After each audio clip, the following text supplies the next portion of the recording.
Aviation Minister, the Honorable Glenys Hannah Martin, says the Tribune article titled "Hundreds of Millions in Flyover Fees Lost by PLP" is a complete and perverse misrepresentation of the facts.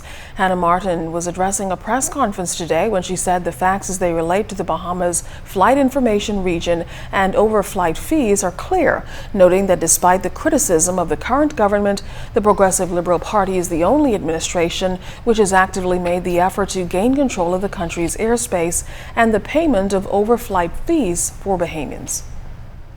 In 2006, during the first Christie administration, negotiations initiated by that administration had progressed as far as a request from the Bahamian government for the U.S. government to submit a proposal for the payment to the government of the Bahamas of overflight fees.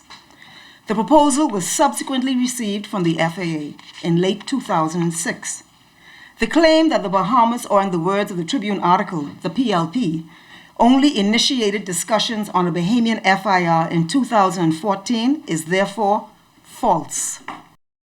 Hannah Martin says after the FAA proposal the Tribune makes note of, the party lost office and there was a political shift under the Ingram administration, a policy shift rather.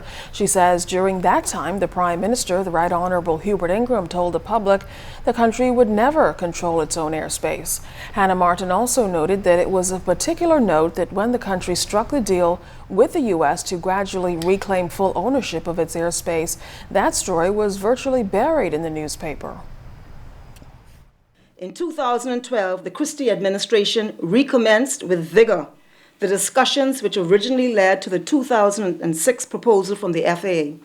However, it was clear that the figure was no longer relevant and we were compelled to begin from scratch.